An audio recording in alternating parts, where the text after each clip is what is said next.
Rebirth of my devil president episode 15। अनंत ने अपनी आंखें बंद कर ली थी मगर उसे कोई भी थप्पड़ नहीं पड़ता है, मगर उसे एक जोरदार थप्पड़ की आवाज जरूर सुनाई देती है।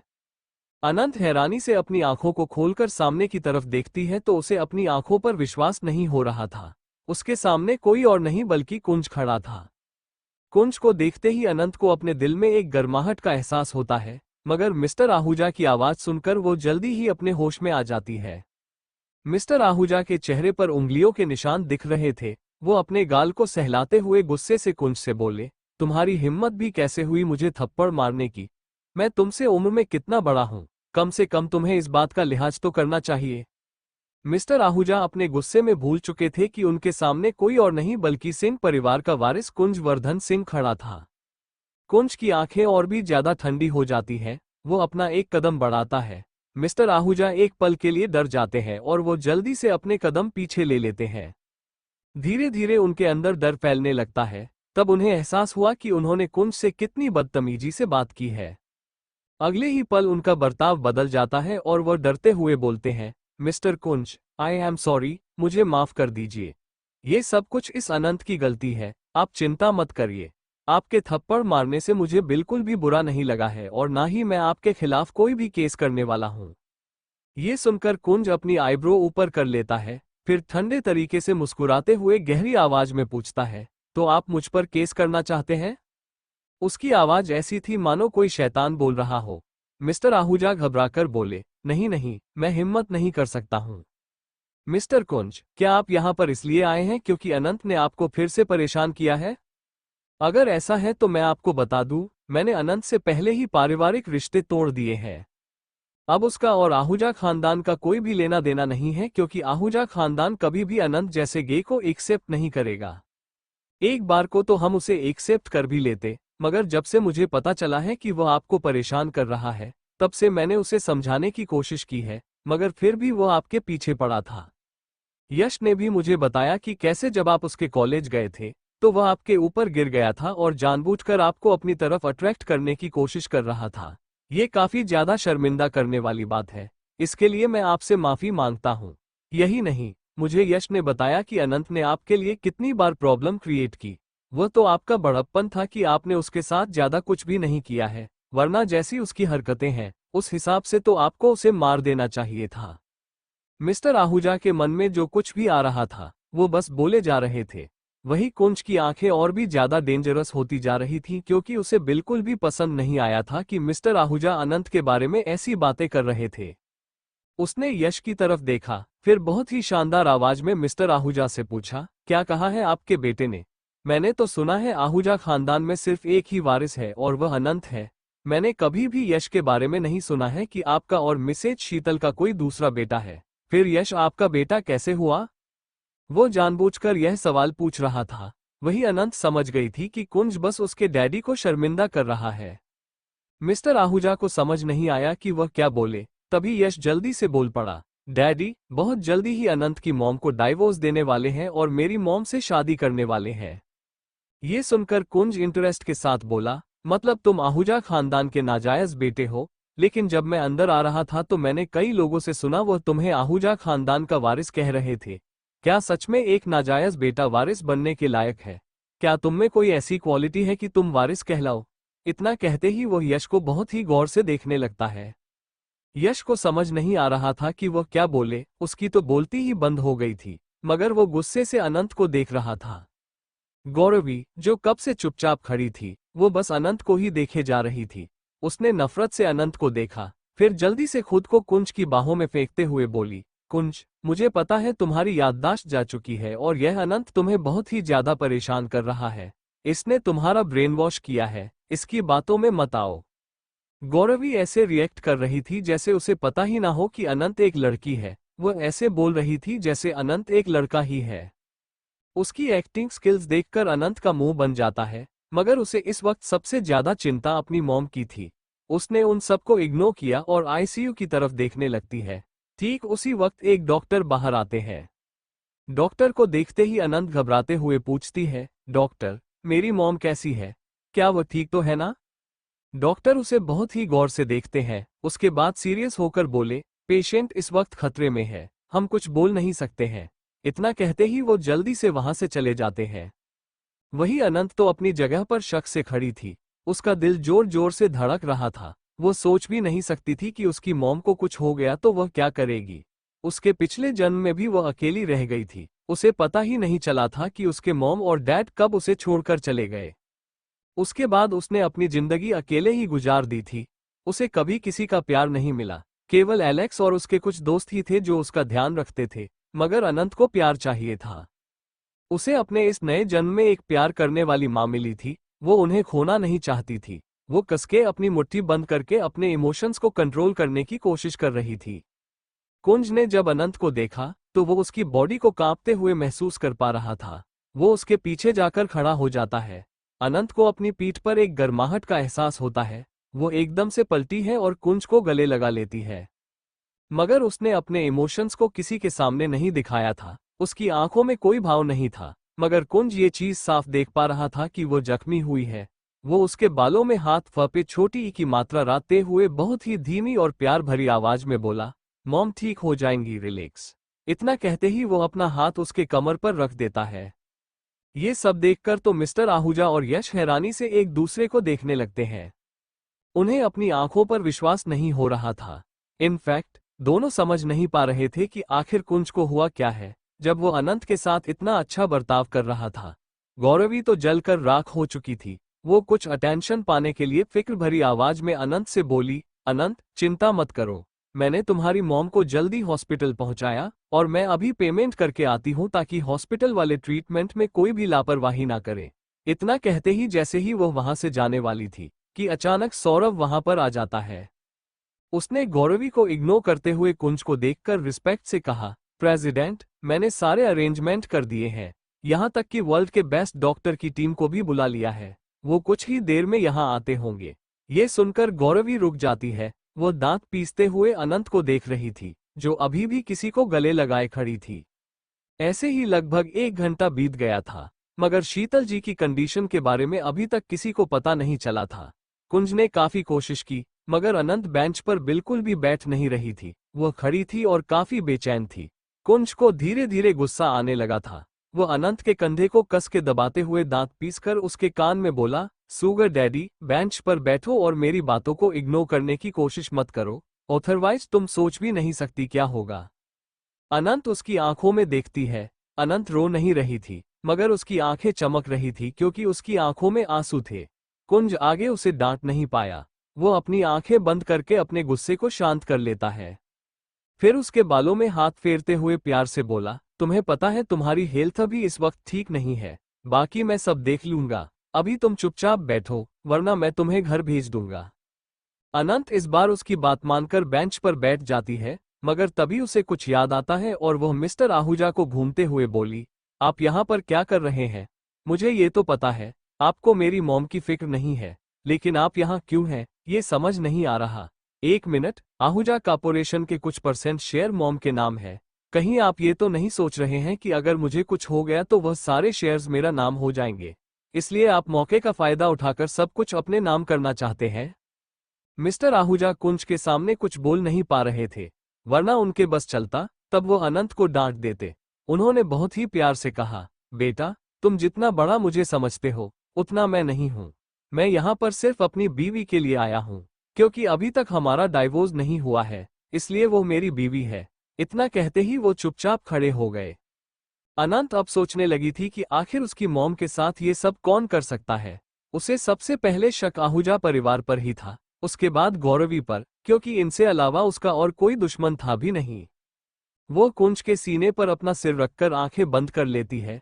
कुंज को अच्छे से समझ आ रहा था कि वह क्या सोच रही है। यश ने देखा है कि किसी का भी ध्यान उसके ऊपर नहीं है, तो वह चुपचाप हॉस्पिटल से बाहर निकल जाता है।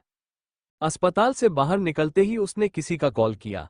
कॉल जैसे ही कनेक्ट हुआ, यश गुस्से से बोला, मॉम, आपने तो कहा था कि आपका प्लान सक्सेसफुल होगा और कोई भी प्रॉब्लम नहीं होगी, लेकिन यहाँ पर तो अनंत की मॉम अभी भी जिंदा है और आईसीयू के अंदर है। इस हालत में आप डैडी से कैसे शादी करेंगे? आपको पता है, सभी लोग मुझे नाजायज बोल रहे हैं। इस नाम को सुन सुनकर मैं गुस्से में पागल हो रहा हूँ। मैं चाहता हूँ लोग मुझे आहूजा खानदान के असली बेटे के नाम से जाने और उसे अनंत को पूछे भी ना। और ये दादा भी, ना पता नहीं इन्हें क्या पड़ी थी जो ये हॉस्पिटल आए हुए हैं। दूसरी तरफ से यश की मॉम एक पल के लिए शांत हो जाती है, मगर फिर हंसते हुए बोली, बेटा चिंता मत करो, वैसे भी मेरे हाथ एक बहुत बड़ा राज लग गया है। अगर शीतल जिंदाबाद भी चाहती है तो वह कभी भी मेरे खिलाफ नहीं जाएगी। मैं जो कहूंगी उसे मनाना होगा और वह खुद डाइवोर्स देगा। सिर्फ डाइवोर्स नहीं देगी बल्कि आहूजा कॉर्पोरेशन में उसके जितने भी शेयर्स हैं वह भी मुझे देगा। ये सब कहते वक्त उनकी आवाज बहुत ही ज्यादा मिस्टीरियस लग रही थी, जिसे यश समझ नहीं पा रहा था। वो कुछ पूछता है उससे पहले ही उसकी मॉम आगे बोलती है, अच्छा ठीक है, अब मैं कॉल कट करती हूँ और तुम परेशान मत हो, सब कुछ अभी भी मेरे कंट्रोल में रहेगा। इतना कहते ही कॉल कट कर देती है। वही यश कंफ्यूज होकर बोला, आखिर मॉम को क्या राज पता चल गया है जो वो इतनी ज्यादा खुश थी। कुंज महसूस कर पा रहा था कि अनंत कोई हलचल नहीं कर रही है। वह अपना सिर नीचे करके अनंत को देख रहा था। उसे कुछ अजीब महसूस हुआ और वह अपने हाथ को अनंत के गालों पर रखता है, फिर उसे सहलाते हुए पुकारता है, sugar daddy open your eyes, तुम्हें काफी देर से कुछ भी नहीं खाया है शुगर डैडी। मगर अनंत कोई रिस्पांस नहीं कर रही थी। कुंज उसे खुद से थोड़ा सा अलग करता है तो अगले ही पल अनंत की पूरी बॉडी ढीली पड़ गई और वह जमीन पर गिरने लगी, मगर कुंज उसे जल्दी से पकड़ लेता है। अनंत इस वक्त बेहोश थी। ये देखकर कुंज का चेहरा डार्क पड़ गया। सौरभ, जो अभी अभी कुछ खाने को लेकर आया था, ने देखा। वो बहुत गुस्से में था। कुछ नहीं, अनंत को गोद में उठाया और गुस्से से चिल्लाया, डॉक्टर। कुछ देर बाद अनंत एक वार्ड में लेटी हुई थी। कुंज उसके बगल में बैठा हुआ था और काफी ज्यादा गुस्से में लग रहा था। डॉक्टर डरे हुए थे। कुंज गुस्से से बोला, उसे होश क्यों नहीं आ रहा है? आधे घंटे हो चुके हैं, उसे होश में लेकर आओ। सीनियर डॉक्टर डरकर बोले, मिस्टर कुंज, हम अपनी पूरी कोशिश कर रहे हैं, मगर शायद भूख और स्ट्रेस के कारण वो बेहोश हो गए हैं। ऊपर से हम कुछ समझ नहीं पा रहे हैं। क्या हम इनका बॉडी चेकअप कर सकते हैं? क्योंकि एक लड़का प्रेग्नेंट कैसे हो सकता है, ये हमें समझ नहीं आ रहा है।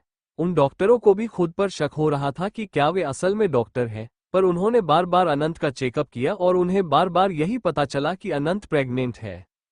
सभी डॉक्टर बहुत ही ज्यादा डरे हुए थे और कंफ्यूज भी थे। वहीं कुंज गुस्से में बोला, गेट आउट, और यह न्यूज़ बाहर नहीं जानी चाहिए। अगर मुझे पता चला कि तुम लोगों ने प्रेग्नेंट वाली न्यूज़ बाहर फैलाई है तो वह दिन तुम लोगों की जिंदगी का आखिरी दिन होगा।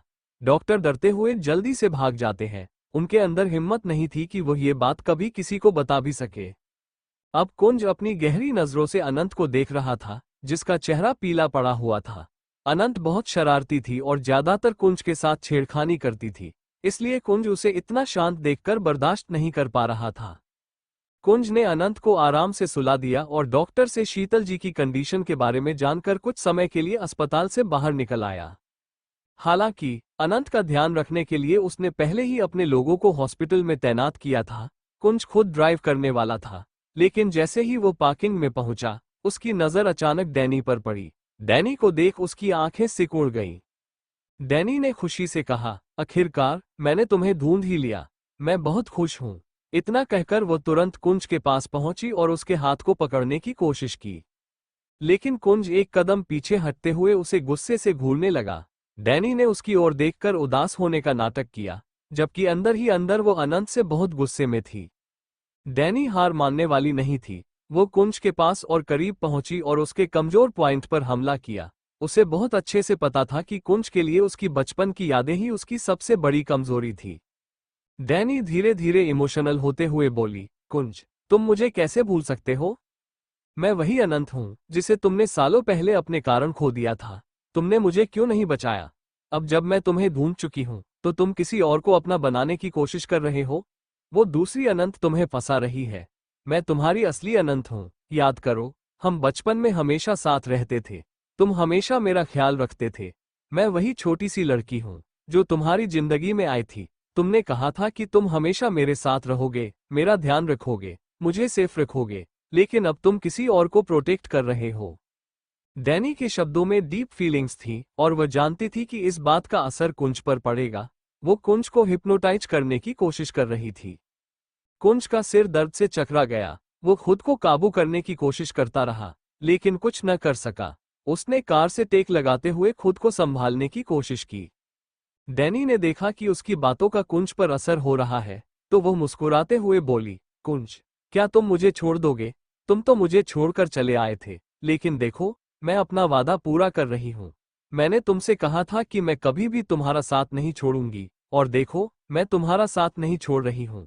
मैं तुम्हें लेने आई हूँ, मेरे साथ चलो। इतना कहकर वह उसकी तरफ बढ़ी। जैसे ही उसके हाथ को पकड़ने की कोशिश की, कुंज ने उसके हाथ को झटक दिया। कुंज लगभग उसकी बातों में आ ही गया था, लेकिन वो खुद को किसी तरह से संभालने की कोशिश करता रहा। लेकिन कुछ सेकंड बाद कुंज लगभग हिप्नोटाइज हो चुका था, इसलिए उसने डैनी को ध्यान से देखा। डैनी ने खुशी से कहा, मेरे साथ चलो, मैं ही तुम्हारी असली अनंत हूँ। वो बचपन वाली अनंत, जिससे तुम बहुत प्यार करते थे, जिसके साथ रहने के लिए तुमने सब कुछ किया था। तुम मेरे साथ चलो, तुम्हारी अनंत को तुम्हारी बहुत जरूरत है। इस दुनिया में मेरा कोई नहीं है, मेरे मॉम डैडी भी मुझे छोड़कर जा चुके हैं। अगर तुम मेरे साथ नहीं आए, तो मैं अकेली हो जाऊंगी। ये कहते हुए उसकी आंखों में झूठे आंसू आ गए। कुंज को अपने दिल में कुछ चुभता हुआ महसूस हो रहा था। वह अपने हाथों को डैनी के हाथ से हटाने की कोशिश करता है, लेकिन कुछ नहीं बोलता। डैनी ने खुश होकर कहा, मुझे पता था, तुम कभी मेरा साथ नहीं छोड़ोगे। मेरे साथ चलो, और उसके हाथ को पकड़ते हुए उसे आगे ले जाने लगी। कुंज बहुत ही आराम से उसके साथ जा रहा था, मानो वो खुद पर काबू नहीं रख पा रहा हो। डैनी मुस्कुराते हुए कुंज को अस्पताल के बाहर तक लेकर आ गई थी। वे दोनों रोड क्रॉस करने के लिए खड़े थे, तभी अचानक एक कार वहां आकर रुकती है। भानु प्रताप जी कार से बाहर निकलते हुए थोड़ा परेशान नजर आ रहे थे, और उन्होंने अभी तक कुंज को नहीं देखा था। डैनी ने मुंह बनाते हुए कहा, कुंज, चलो, हम दूसरी तरफ चलते हैं। ये कहकर वो उस दिशा की ओर बढ़ने लगी, जहां भानु प्रताप जी थे। लेकिन डैनी ने भी भानु प्रताप जी को नहीं देखा था। भानु प्रताप जी अपने जेब से फोन निकालने वाले थे, लेकिन अचानक उनकी जेब से एक तस्वीर गिरकर बाहर आ गई। तस्वीर हवा में उड़ते हुए कुंज की ओर बढ़ रही थी। भानु प्रताप जी जल्दी से अस्पताल की ओर बढ़ने लगे। वहीं तस्वीर कुंज के पैरों के पास गिरकर रुक गई। डैनी ने कुंज पर ध्यान नहीं दिया और आगे बढ़ गई। कुंज ने तस्वीर को देखा और उसे उठाने के लिए झुका। तस्वीर को देखता हुआ वो अचानक रुका, क्योंकि तस्वीर उड़ते हुए दूर जाने लगी। कुंज बेचैन होने लगा और वह जल्दी से उस तस्वीर की दिशा में भाग गया। कुछ ही दूर पर वो तस्वीर एक पेड़ के पास गिरी। तस्वीर में एक चेयर पर बैठे हुए भानु प्रताप जी मुस्कुराते हुए नजर आ रहे थे, और उनकी गोद में दो बच्चे थे। एक बच्चे का चेहरा साफ दिखाई दे रहा था, जो कि कुंज था। वो दूसरा बच्चा कुंज के गालों पर किस करने की कोशिश कर रहा था। कुंज ने तस्वीर को ध्यान से देखा तो वो जम जाता है, क्योंकि उसे तस्वीर को देखकर कुछ याद आने लगा था। उसे अचानक से एक पुरानी याद आई, एक छोटी सी लड़की जो बचपन में उसे बहुत परेशान करती थी और उसे खरीदने की कोशिश कर रही थी।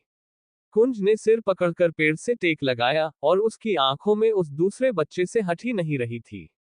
उसने खुद को संभालने की कोशिश की, लेकिन उस समय उसके सिर में दर्द तेज हो गया। उसके कानों में किसी बच्चे की आवाज गूंज रही थी, तुम बहुत सुंदर हो, जैसे एक राजकुमारी। मैं तुम्हें खरीदना चाहती हूँ, ताकि तुम्हारा ध्यान रख सकूं। मेरे पास बहुत पैसे हैं, मेरे पास आ जाओ। इन शब्दों के साथ कुंज के दिमाग में कई पुरानी यादें ताजा हो गईं। तस्वीर में दूसरा बच्चा उसे अपना सा लगा। कुंज की आंखों के सामने वो बच्ची फिर से आने लगी। वो बच्ची जो बचपन में उसके लाइफ में आई थी और जिसे वह भूल चुका था। कुंज ने अपने सिर को पकड़ते हुए खुद को स्टेबल करने की कोशिश की और धीरे धीरे तस्वीर को देखने लगा। अब उसके दिमाग में कई चीजें क्लियर होने लगी थीं। वहीं दूसरी तरफ अनंत को जब होश आता है तो वो सबसे पहले शीतल जी से मिलती है। शीतल जी को होश नहीं आया था, इसलिए वो उदास होकर वार्ड से बाहर आ गई। तभी अचानक उसे कुंज का ख्याल आता है, तो वो आसपास कुंज को ढूंढते हुए नीचे आ जाती है। वो जैसे ही पार्किंग एरिया के पास पहुंची, अचानक लिटिल ब्यूटी आवाज करती है। अनंत जल्दी से उसके पास जाती है। वो कार के अंदर बैठते हुए लिटिल ब्यूटी का ऑर्डर देती है, अंडिस को, मुझे पता करके बताओ आसपास मिस्टर कुंज है क्या? क्या तुमने उन्हें देखा?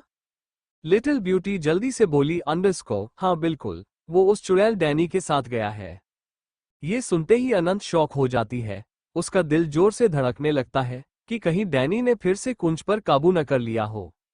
वह अपने सर को पकड़कर खुद से बोली, अंडिस को, मेरी जिंदगी ऐसी हो गई है कि अगर मैं खुद पर पिक्चर बनाऊं तो उसका टाइटल होगा, मेरे होने वाले हस्बैंड को बार बार कोई मुझसे चुरा ले जाता है, या फिर मेरे होने वाले पति को मेमोरी लॉस की प्रॉब्लम है। वो अपने सर को स्टीयरिंग व्हील पर मारती है। उसके सर में अब दर्द होने लगा था। अनंत हर जगह कुंज को ढूंढ रही थी। उसके दिल में एक दर्द उठ रहा था। उसे समझ आ रहा था कि किसी को खोने का दर्द क्या होता है, क्योंकि उसने बचपन में भी कुंज को बहुत चाहा था। भले ही वो छोटी थी, मगर वह उसे हमेशा अपने पास रखना चाहती थी। लेकिन अब अनंत उसे नहीं खोना चाहती थी। उसका दिल तेजी से धड़क रहा था। उसकी सांसें भी ऊपर नीचे हो रही थी। वह अपनी मुट्ठी कसते हुए हर जगह कुंज को ढूंढ रही थी। वहीं डैनी भी पागलों की तरह कुंज को ढूंढ रही थी। कुंज की आंखें लाल हो चुकी थीं, और वह लगातार अनंत की बचपन की तस्वीर को देख रहा था, जो उसके हाथ में थी। उसकी आंखों में एक अजीब सी फीलिंग थी, मगर चेहरे पर कोई भाव नहीं था। वह लगातार अनंत की बचपन की तस्वीर को देख रहा था, जिस कारण उसका दिल तेजी से धड़क रहा था। उसकी आंखों में जो फीलिंग्स थी, वे धीरे धीरे बढ़ने लगी थी। उसे अब सब कुछ याद आ चुका था, लेकिन अभी भी उसके दिमाग में कुछ कंफ्यूजन था, जो तभी क्लियर हो सकता था जब अनंत उसके सभी सवालों का जवाब देती। वो इन्हीं सब में खोया हुआ था कि अचानक उसके कानों में डैनी की आवाज पड़ी, कुंज, कुंज। कुंज तस्वीर को अपनी मुट्ठी में कसते हुए एकदम चुपचाप उसे देख रहा था। डैनी एक पल के लिए हैरान हो जाती है। उसने ऊपर से नीचे तक कुंज को देखा, लेकिन कुछ भी बदलाव नहीं पाया। तो वह जल्दी से जाकर कुंज का हाथ पकड़ती है और परेशान होते हुए कहती है, तारानकन, कुंज, जल्दी चलो। और पता है, मैं कितनी घबराई थी। प्लीज ऐसी हरकतें मत किया करो। पता है ना, मैं तुमसे कितना प्यार करती हूँ। मैं तुम्हें फिर से नहीं खो सकती, तारानकन। कुंज बिना किसी भाव के उसे देख रहा था। डैनी ने ध्यान नहीं दिया कि कुंज की मुट्ठी और कस रही थी। डैनी उसे अपने साथ लेकर जाने लगी। कुंज कुछ सोचता है और उसके साथ जाने लगता है। वे दोनों एक होटल में पहुंच गए। तभी डैनी के फोन पर किसी का कॉल आता है। नंबर देखते ही वो थोड़ी सी सीरियस हो जाती है। उसने तिरछी नजरों से कुंज को देखा, फिर उसका हाथ पकड़कर बोली, तारानकन, कुछ यहीं पर रुको, मैं ये कॉल अटेंड करके आती हूँ। ठीक है, तारानकन। इतना कहकर वह धीरे धीरे होटल के दूसरी तरफ स्विमिंग पूल के पास खड़ी होकर फोन पर किसी से सीरियस होकर बात करने लगी। दूसरी तरफ से कुछ कहा गया, जिसे सुनकर डैनी हंसते हुए बोली, तारानकन, इस कुंज को हिप्नोटाइज करना बहुत आसान है। मैंने इसे फिर से हिप्नोटाइज कर लिया है और अब यह मेरे वश में है। मैं बहुत जल्द उसे न्यूयॉर्क वापस लेकर आ जाऊंगी। फिर आप जो कुछ भी करना चाहें, कर सकते हैं। लेकिन हाँ, वह मरना नहीं चाहिए। मैं उसे अपना बनाना चाहती हूँ और आनंद को सबक सिखाना चाहती हूँ। मैं चाहती हूँ कि वह अपनी आंखों के सामने कुंज को मेरा होते हुए देखे। उसकी आंखों में जब वो तड़प देखेगी, तो मुझे कितना सुकून मिलेगा। दूसरी तरफ से कुछ कहा गया, तो इस बार डैनी मुंह बनाकर बोली, तारानकन, चिंता मत करो, वो पूरी तरह से मेरे वश में है। वो कुछ भी उल्टा सीधा नहीं करेगा, तारानकन। फिर डैनी ने कॉल कट करते हुए मुड़कर देखा, और वह हैरान रह गई क्योंकि उसके सामने अनंत खड़ी थी। अनंत इस वक्त बहुत ही ज्यादा सीरियस थी, मगर गुस्से में भी थी। उसे इतने गुस्से में देखकर डैनी अचानक ही हंसते हुए बोली, तारानकन, अनंत, अच्छा हुआ तुम आ गई। मैं तुम्हें ये बताना चाहती हूँ कि मैंने कुंज को ढूंढ लिया है, इसलिए प्लीज हमारे बीच मत आओ। वो सिर्फ मेरा है। आज रात हम दोनों इस होटल में रुकने वाले हैं, वह भी एक ही रूम में। फिर कल वो हमेशा हमेशा के लिए मेरे साथ चला जाएगा, तारानकन। इतना कहते हुए डैनी अपने बालों को झटकते हुए जाने लगी। तभी अनंत ने अपनी कलाई को कसकर पकड़ा और गुस्से में बोली, तारानकन, ऐसा कभी नहीं होगा। मेरे होते हुए तो ऐसा कभी भी नहीं होगा। मिस्टर कुंज सिर्फ मेरे हैं, तारानकन। ये सब कहते वक्त अनंत ने अपने इमोशंस को बहुत ही मुश्किल से दबाया हुआ था। डैनी कुछ नहीं बोली, बल्कि दूर खड़े कुंज को देखा, जो उन दोनों को ही देख रहा था। फिर वह धीरे धीरे कुंज की तरफ बढ़ने लगी। ये देखकर अनंत भी उसके पीछे जाती है। कुंज के पास पहुंचते ही डैनी ने उसके हाथ को पकड़कर मुस्कुराते हुए आनंद से बोला, तारानकन, कुंज सिर्फ मेरा सिर्फ मेरा है ना कुंज, तारानकन। इतना कहते हुए वो कुंज को उम्मीद भरी नजरों से देखने लगी। कुंज बिना किसी भाव के सिर्फ अनंत को देख रहा था। उसकी मुट्ठी कसती जा रही थी, और आनंद भी उसे देख रही थी। दोनों एक दूसरे की आंखों में काफी देर तक देखते रहे। अनंत कुंज का हाथ पकड़ने ही वाली थी कि डैनी जल्दी से कुंज को पीछे खींच लेती है। फिर मुस्कुराते हुए कुंज को अपने साथ लेकर जाने लगी। कुंज बहुत धीरे धीरे चल रहा था। अनंत उसके पीठ को देख रही थी। उसके जज्बात इस बार कुछ ज्यादा ही हावी हो रहे थे। वो जल्दी से भागते हुए जाती है और कुंज का हाथ पकड़ लेती है। कुंज अचानक रुककर उसकी आंखों में देखता है। आनंद की आंखों में थोड़े से आंसू थे, जिन्हें देखकर कुंज के दिल में हलचल होने लगी। डैनी को जब महसूस हुआ कि कुंज उसके साथ नहीं आ रहा तो वह जल्दी से अनंत और कुंज को अलग करते हुए गुस्से में बोली, तारानकन, देखो, हमसे दूर रहो वरना मुझसे बुरा कोई नहीं होगा। कुंज सिर्फ मेरा है। क्या तुम्हें दिख नहीं रहा, वो मेरे साथ जा रहा है। उसने एक बार भी मना नहीं किया है। अगर उसे तुम्हारे साथ रहना होता तो वह कभी मेरे साथ नहीं जाता। तुम उसे जबरदस्ती अपने साथ नहीं रख सकती, तारानकन। अनंत अपने होठों को दबाकर कुंज को देख रही थी। वह आंखों ही आंखों में उसे न जाने के लिए कह रही थी। कुंज उसके जज्बातों को वह अच्छे से समझ रहा था, मगर कुछ तो था जो उसे रोक रहा था। वो धीरे धीरे डैनी के साथ चला गया। डैनी लिफ्ट के अंदर जाते हुए एक डेविल स्माइल के साथ अनंत को देख रही थी, जो अपनी जगह पर खड़ी थी। वहीं कुंज कसकर अपनी आंखें बंद कर लेता है। कुछ देर बाद जब डैनी कुंज को लेकर रूम में पहुंची तो वह बहुत खुश थी। वो कुंज के पास जाकर उसके सीने पर हाथ रखते हुए बहकी हुई आवाज में बोली, तारानकन, कुंज, यहीं पर रहो, मैं शावर लेकर आती हूँ। फिर हम कुछ देर सोएंगे। और हाँ, रूम में किसी को मत आने देना, तारानकन। इतना कहकर वह अपने बालों में हाथ फेरते हुए वॉशरूम में चली गई। कुंज को जैसे ही दरवाजे बंद होने की आवाज आए, वो जल्दी से डैनी के फोन को उठाता है और उसमें कुछ करने लगता है। लगभग 1 मिनट बाद वो फोन को वापस रख देता है और फिर जल्दी से रूम से बाहर निकल जाता है। वो होटल के नीचे पहुंचा तो उसे आसपास कोई भी नजर नहीं आया, तो उसके माथे पर चिंता की लकीरें आ जाती है। वो अनंत को ढूंढ रहा था। कुंज होटल के बाहर हर जगह अनंत को ढूंढ रहा था। वही अनंत उसे बिना किसी भाव के देख रही थी। वो इस वक्त एक कैफे के अंदर बैठी हुई थी, जहां से होटल साफ नजर आ रहा था। वो कुंज को आराम से देख पा रही थी, क्योंकि वो एकदम किनारे वाली सीट पर बैठी थी। वो लगातार गुस्से में नूडल्स खा रही थी। नूडल्स चबाते हुए वो खुद से बोली, तारानकन, मुझे इग्नोर किया था ना, अब नहीं आऊंगी सामने और ना ही बात करूंगी। अब जाकर करिए डैनी। डैनी, उसे डैनी का तो मैं गला दबा दूंगी, तारानकन। इतना कहते हुए उसने जूस उठाया और पीने लगी। उसने कई सारी उल्टी सीधी चीजें ऑर्डर की थी, फिर पिज्जा उठाकर एक एक बाइट खा रही थी, जैसे कुंज को चबा रही हो। कुंज को परेशान देखकर उसके दिल को बहुत राहत मिल रही थी। अनंत ने एक और बाइट लेते हुए आराम से बोला, तारानकन, अच्छा हुआ, मैंने आपकी आंखों में देख लिया था। आपकी आंखों में वही इमोशंस नजर आ रहे थे जो बचपन में नजर आते थे। आप बिल्कुल मुझे वैसे देख रहे थे जैसे आप बचपन में मुझे देखते थे। इसलिए मैं समझ गई कि आपको सब याद आ गया है और आप हिप्नोटाइज नहीं है, पर फिर भी आप उस डायन डैनी के साथ गए, तारानकन। इस बार वो एक बर्गर उठाती है और बड़े आराम से खाती है। लगभग 1 घंटा बीत चुका था और कुंज काफी ज्यादा गुस्से में था। वो सोच रहा था कि कहीं अनंत खुद को कुछ न कर ले। अनंत ने अब कुंज की तरफ बिल्कुल नहीं देखा। उसका सारा फोकस सिर्फ अपने खाने पर था। धीरे धीरे वो आधा खाना खा चुकी थी और जब वह पास्ता खाने वाली थी तो अचानक ही उसे महसूस हुआ कि कोई उसके बगल में खड़ा है और उसे गुस्से में देख रहा है। अनंत बिना नजर उठाए ही बता सकती थी कि यह इंसान कौन है। जैसे ही वो खाना खाने वाली थी, अचानक ही कुंज ने उसके हाथ से चम्मच लेकर गुस्से में झटकते हुए बोला, तारानकन, लिटिल अनंत, ये तुम क्या खा रही हो?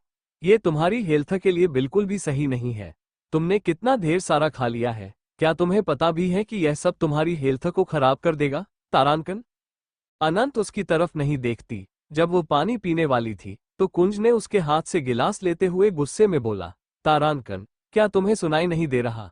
मैं कुछ बोल रहा हूँ, तारानकन। अनंत ने अपने कान को थोड़ा सा सहलाया और फिर कुंज को देखते हुए कंज्यूरिंग आवाज में बोली, तारानकन, भाई साहब, आपने कुछ कहा? तारानकन। भाई साहब शब्द सुनकर कुंज को शौक हो गया। उसका गुस्सा बहुत बढ़ चुका था। वो अनंत के हाथ को मरोड़ते हुए बोला, तारानकन, मैं तुम्हें भाई साहब नजर आता हूँ? मैं तुम्हारे बच्चे का बाप हूँ, तारानकन। अनंत जहां पर थी वहां आसपास कई सारे लोग थे। वह हंसते हुए चेयर पर खड़ी हो गई और सभी को देखते हुए कहने लगी, तारानकन, हेलो एवरीवन। अब सभी लोग उसकी तरफ देख रहे हैं, तो अनंत आगे बोली, अंडस्को, मैं आपको बताना चाहती हूँ कि अभी अभी इस आदमी ने मुझसे कहा कि यह मेरे बच्चे का होने वाला बाप है। तो आप लोग मुझे बताइए, मैं इस आदमी को क्या जवाब दूं, जबकि मैं इसे जानती भी नहीं हूँ, तारानकन। इतना कहकर अनंत ने शान से अपने बालों में हाथ फिराया। उसके होठों पर शैतानी मुस्कुराहट थी और आंखों में चालाकी। वो लड़कों की तरह लग रही थी, इसलिए वहां मौजूद हर किसी ने उसे लड़का ही समझा। फिर सभी ने अजीब नजरों से कुंज को देखना शुरू कर दिया। कुंज ने अपने माथे को सहलाया। वो समझ चुका था कि अनंत उससे बदला ले रही है और वह इतनी आसानी से उसे माफ नहीं करेगी। कुंज ने बहुत ही आराम से आनंद के हाथ को पकड़ते हुए प्यार से कहा, तारांकन बेबी, मेरी बात सुनो, मैं बस उसके फोन से कुछ डेटा लेना चाहता था, इसलिए मैं उसके साथ होटल के अंदर गया था। मुझे लगा था कि उसके साथ शायद कोई और भी होगा, क्योंकि वो लड़की अकेली नहीं है। मैं उसके पीछे के मास्टरमाइंड के बारे में कुछ जानना चाहता था, बस इसीलिए उसके पीछे गया था। तारांकन। अनंत तुरंत अपना हाथ पीछे खींच लेती है। तभी एक आदमी कुंज पर गुस्से में चिल्लाते हुए कहता है, तारांकन, कैसा अजीब आदमी है, इस छोटे से बच्चे को परेशान कर रहा है। मुझे तो लगता है ये पागलखाने से भागा हुआ है। तारांकन। एक औरत ने कुंज को अजीब नजर से ऊपर से नीचे तक देखा और बोली, तारांकन, सही कहा, मुझे भी लग रहा है ये कोई पागल है जो इस बेचारे बच्चे को परेशान कर रहा है। भला ये बच्चा माँ कैसे बन सकता है जबकि यह लड़का है। तारांकन। कुंज ज्यादातर मास्क में रहता था, इसलिए लोग उसे पहचान नहीं पा रहे थे और इस वक्त भी उसे कोई नहीं जानता था कि वो सिंह परिवार का वारिस है। कुंज गुस्से में वहां मौजूद लोगों को देखता है, फिर आनंद का हाथ पकड़कर सर्द आवाज में बोलता है, तारांकन, मेरे साथ चलो। तारांकन। अनंत अपना हाथ पीछे कर लेती है। अब तो मैनेजर भी आ चुका था हलचल सुनकर। जब वह ये सब देखता है तो उसका चेहरा गुस्से में लाल हो जाता है। वो जल्दी से आनंद को कुंज से अलग करते हुए बहुत ही आराम से अनंत से बोलता है, तारांकन, बच्चे, तुम यहाँ पर क्या कर रहे हो? क्या यह आदमी तुम्हें परेशान कर रहा है? तारांकन। आनंद बहुत ही प्यार से बोलती है, तारांकन, अंकल, मैं तो यहाँ पर चुपचाप खा रहा था, यह आदमी आकर मुझे परेशान कर रहा है। तारांकन। ये सुनकर मैनेजर सिर हिलाकर कहता है, तारांकन, ठीक है, तुम जाओ, इसे हम देख लेंगे। तारांकन। अनंत कुंज को घूरते हुए वहां से बाहर जाने लगती है। कुंज मैनेजर को गुस्से में देखता है और बोलता है, तारांकन, आज से तुम्हें नौकरी पर आने की कोई जरूरत नहीं है। तारांकन। मैनेजर हंसते हुए बोलता है, तारांकन, तुम कौन होते हो मुझे नौकरी से निकालने वाले?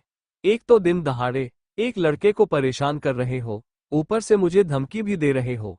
कहीं ऐसा तो नहीं कि तुम्हें लड़के पसंद हो और तुम इस बेचारे लड़के को देखकर उसे परेशान करने आ गए? तारांकन। अब हर कोई कुंज को गिरा हुआ समझ रहा था। कुंज गुस्से से भर चुका था, उसे समझ नहीं आ रहा था कि वह क्या करे। तभी उसने पास रखे टेबल को उठाकर फेंक दिया। सभी लोग डरकर 2 कदम पीछे हो गए और कुंज आनंद के पीछे भाग गया। कुंज सड़क पर आकर इधर उधर देखता है, फिर इरिटेट होकर बोलता है, तारांकन, आखिर ये लड़की मिस्टर इंडिया की तरह कहाँ गायब हो जाती है? तारांकन। इतना कहते हुए वो आगे बढ़ने लगता है। वही अनंत सीटी बजाते हुए आराम से एक दुकान में जाती है, चॉकलेट फ्लेवर का लॉलीपॉप खरीदती है और जाने लगती है। तभी अचानक कुंज उसके हाथ को पकड़ लेता है और उसे अपनी बाहों में खींचते हुए शिकायती अंदाज में बोलता है, तारांकन, तुम्हें ये लॉलीपॉप इतना पसंद है कि तुम मुझे इग्नोर कर रही हो? बेबी, आई एम सॉरी, सब मेरी गलती है। तारांकन। अनंत उसे बिना भाव से देखती है और फिर इग्नोर करके जाने लगती है, मगर कुंज उसे छोड़ता नहीं है। उसने महसूस किया कि आसपास के लोग उसे अजीब नजरों से देख रहे हैं, तो वो तेजी से आनंद को अपनी गोद में उठा लेता है। अनंत फिर भी कुछ नहीं बोलती। लिटिल ब्यूटी कुछ ही दूरी पर खड़ी थी। कुंज जल्दी से जाकर अंदर बैठ जाता है और अनंत को अपनी बाहों में भरते हुए उसे किस कर लेता है। अनंत ने किस का कोई रिप्लाई नहीं दिया। कुंज अपने सिर को ऊपर करके उसे घूर कर देखता है, फिर उसके होठों पर एक और किस करते हुए प्यार से कहता है, तारांकन, मुझे पता है, सॉरी शब्द बहुत छोटा है, मैंने तुम्हें बहुत हर्ट किया ना। अब ऐसा कभी नहीं होगा, ये सब मेरी गलती है। मुझे खुद पर कंट्रोल रखना चाहिए था और कभी हिप्नोटाइज नहीं होना चाहिए था। मैंने तुम्हें बहुत हर्ट किया, रूम में आग लगाकर तुम्हें अकेला छोड़ दिया। आई एम सॉरी बेबी, तुम मुझे जो भी सजा दोगी मुझे मंजूर है। अगर तुम कहोगी तो मैं खुद को मार दूंगा। तारांकन। इतना कहकर वो फिर से उसे किस करने वाला था कि अचानक अनंत ने अपनी उंगली उसके होठों पर रखते हुए कहा, तारांकन, आप ये सॉरी किससे कह रहे हैं? उस अनंत से जिससे आप बचपन में मिले थे या फिर दूसरी आनंद से जो लड़कों की तरह अपनी जिंदगी जीती है और जो कुछ वक्त पहले ही आपसे मिली थी? तारांकन। आनंद का ये सवाल कुंज के लिए बहुत मुश्किल था और वो चुप हो गया क्योंकि उसे समझ नहीं आया कि वह क्या जवाब दे। अनंत वार्ड के अंदर बैठी थी, वो लगातार कुंज को घूर रही थी। कुंज विंडो के पास खड़ा था और फोन पर बहुत ही सीरियस होकर किसी से बात कर रहा था।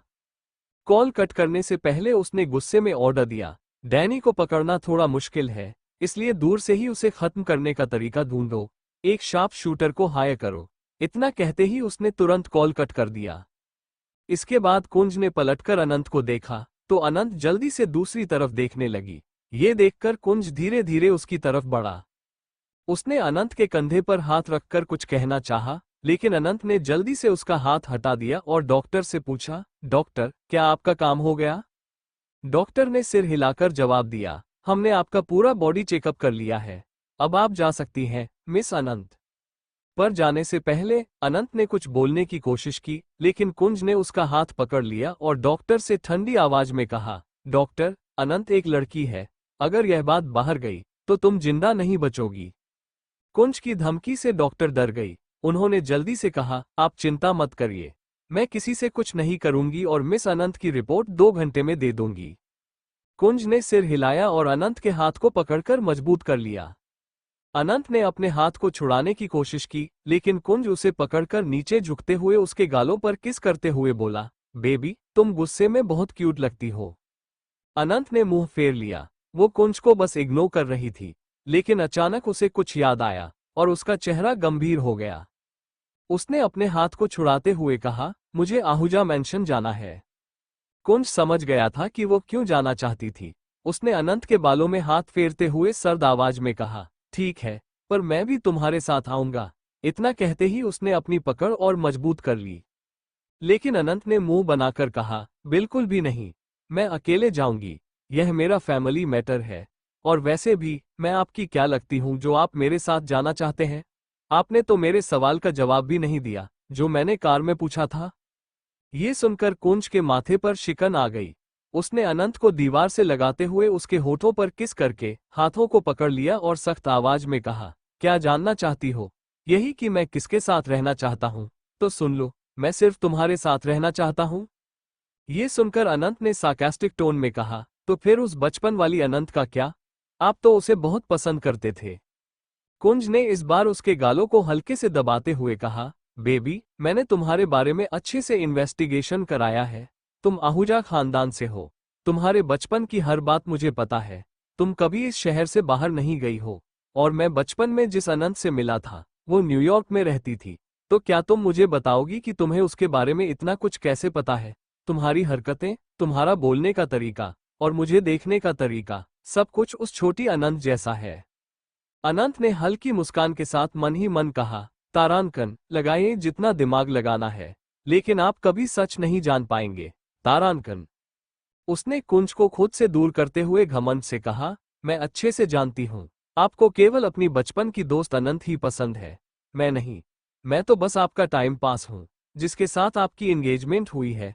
पर मैं आपको पहले ही बता दूं, मुझे सुंदर राजकुमारियां पसंद हैं। अगर मेरा इंटरेस्ट आपसे खत्म हो गया तो मैं यह एंगेजमेंट तोड़ दूंगी। ये सुनकर उसने देखा कि कुंज को गुस्सा आ रहा है। अनंत ने खुद को मन ही मन शांत करते हुए कहा, तारांकन, अब और भी मजा आएगा, तारांकन। फिर उसने वहां से जाने का नाटक किया और सोचा, तारांकन, गुस्से से आपका दिमाग फट जाए तो और मजा आएगा। आपने भी तो मेरा दिमाग खराब किया था जब आप डैनी से शादी करने वाले थे। आपको क्या लगता है मैं इतनी आसानी से आपसे शादी कर लूंगी सिर्फ इसलिए कि मैं प्रेग्नेंट हूं? बिल्कुल नहीं। आपको भी मेरे पीछे भागना होगा, जैसे मैं आपके पीछे आई थी, तारांकन। कुंज को पहले यह एहसास नहीं था, मगर अब उसे महसूस हो रहा था कि भले ही अनंत लड़कों की तरह रहती है, पर असल में वह एक लड़की ही है और हर लड़की नखरे करती है। उसने गहरी सांस ली और अपने गुस्से को कंट्रोल करते हुए अनंत के पीछे पीछे चला गया। अनंत ने जैसे ही अपनी कार स्टार्ट की, कुंज पैसेंजर सीट पर आकर बैठ गया और आंखें बंद कर ली। अनंत ने कुछ नहीं कहा और कुछ देर बाद उनकी कार आहूजा मैंशन पहुंच गई। वहां यश की मॉम, प्रियंका जी, बहुत खुश नजर आ रही थी। वो अपने दोस्तों के साथ मजे से बातें कर रही थी। सब किसी बात पर जोर जोर से हंस रहे थे। तभी प्रियंका जी की एक दोस्त ने उनसे पूछा, प्रियंका, तो तुम मिस्टर आहूजा से कब शादी कर रही हो? और वो गवार शीतल अभी भी आहूजा परिवार की मैडम बनी हुई है। उसे तो जल्दी से घर से धक्के मारकर बाहर निकालो। उसे पढ़ना लिखना भी नहीं आता, फिर भी आहूजा कॉर्पोरेशन के इतने सारे शेयर्स उसके नाम पर है। और उसका बेटा तो एक गे है। सच कहूं तो आहूजा खानदान को तुम्हारे बेटे यश के अलावा कोई नहीं संभाल सकता, वही असली वारिस है। प्रियंका जी यह सुनकर बहुत खुश हुई, लेकिन तभी हॉल में एक तेज और शरारती आवाज गूंज उठी।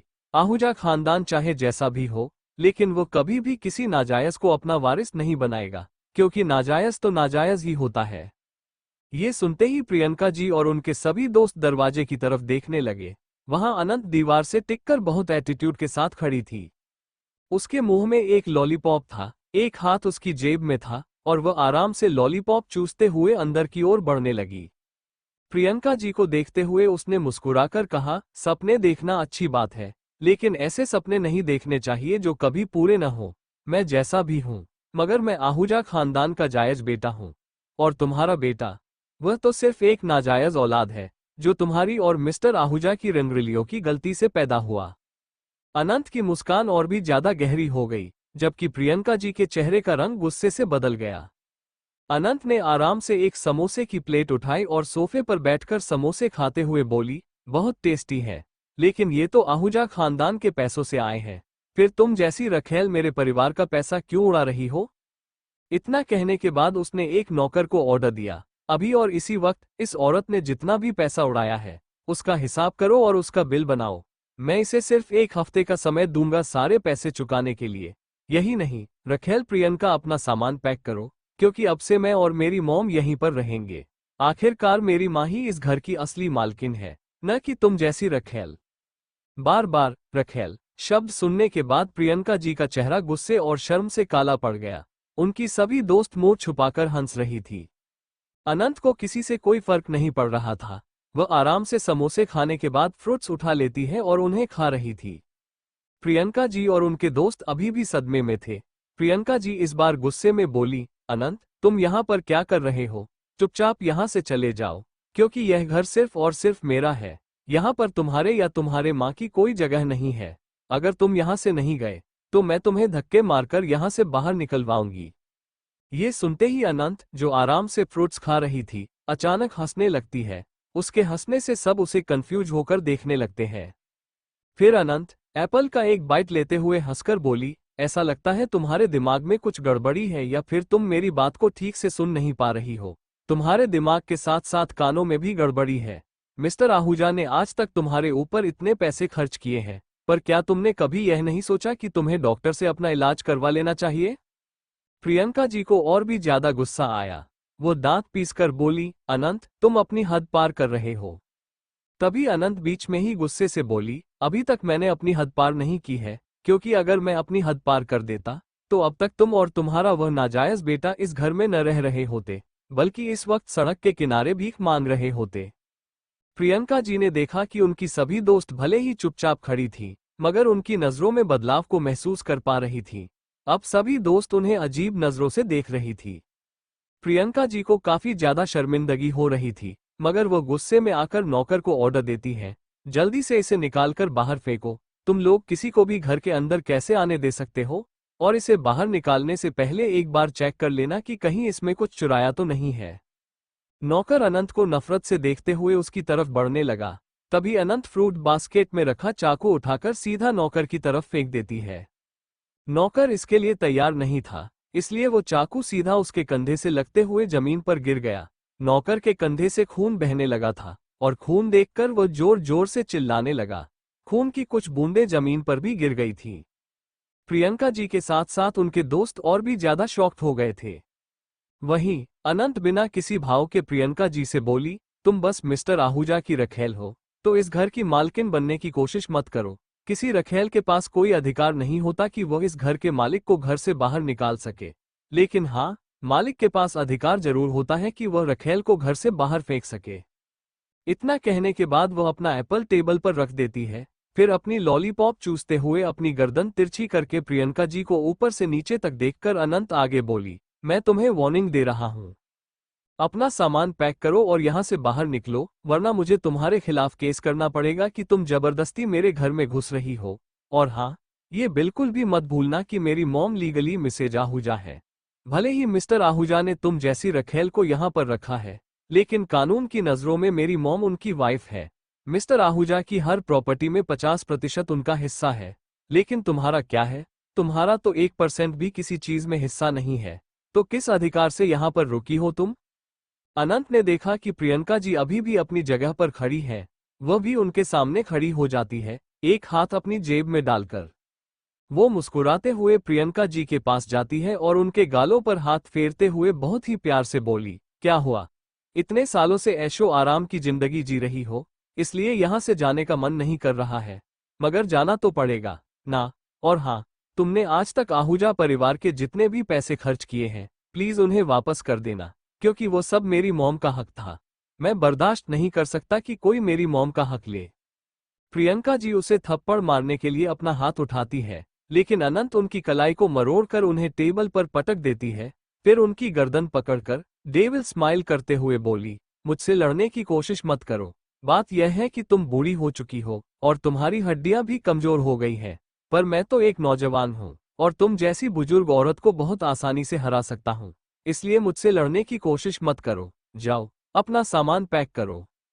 फिर अचानक वह रुक कर बोली, अरे नहीं नहीं, तुम्हारे पास अपना क्या सामान होगा?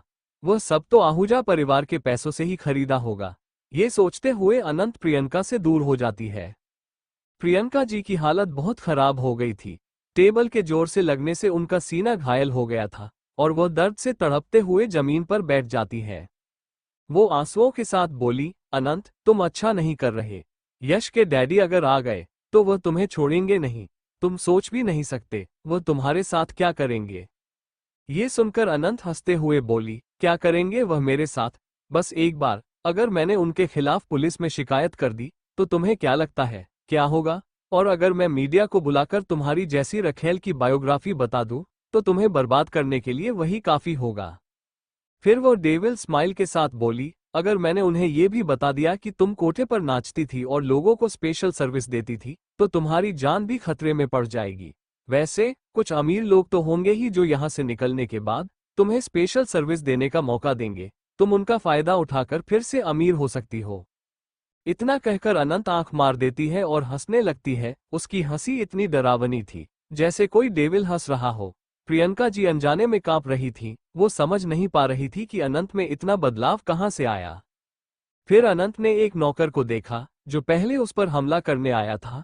फिर उसने किचन में खड़े दूसरे नौकर को घूरते हुए गुस्से में ऑर्डर दिया, मैं तुम लोगों को सिर्फ 2 मिनट देता हूँ। 2 मिनट में मुझे इस औरत का सारा सामान यहाँ हॉल में चाहिए और इसके बेटे का भी। अगर तुम लोग नहीं लाए तो तुम्हारी हालत इससे भी बुरी हो जाएगी। नौकर घबराए हुए बिना वक्त गवाए प्रियंका जी के कमरे की तरफ दौड़े और एक नौकर यश के कमरे की तरफ भागा। कुछ ही देर में सारा सामान हॉल में दिखाई देने लगा। प्रियंका जी अपनी कीमती ड्रेस और ज्वेलरी को देखकर गुस्से से अनंत को घूरने लगी। वो चिल्लाते हुए बोली, आखिर तुम कर क्या रहे हो? अनंत ने उन्हें अनदेखा करते हुए अपनी जेब से लाइटर निकाला और डेविल स्माइल के साथ उन सामानों को देखती हुई आग लगाने लगी। प्रियंका जी को अचानक घबराहट होने लगी। अनंत उनकी सबसे कीमती ड्रेस के पास जाती है और लाइटर से उसमें आग लगा देती है।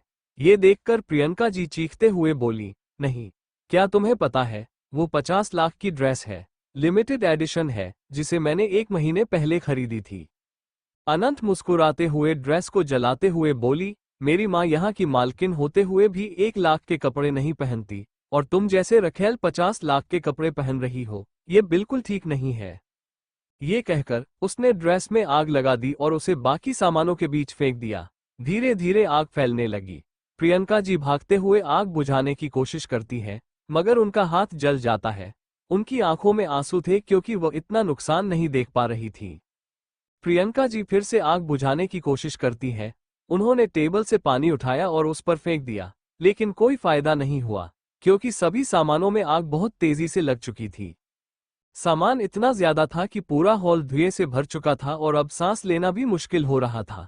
प्रियंका जी की सभी दोस्त वहां से डरकर भाग जाती हैं और सभी नौकर भी अपने चेहरों को ढककर बाहर निकलने लगते हैं। वहीं कुंज जो बाहर कार में बैठा था, जब घर से धुएं की लपटें निकलती देखता है तो उसके चेहरे के भाव बदल गए। अब उसकी डाक हो गई थी। वो जल्दी से कार के बाहर निकल गया। प्रियंका जी का चेहरा नफरत से भर गया और वह बोली, अनंत, मैं तुम्हें और तुम्हारी माँ को नहीं छोड़ने वाली।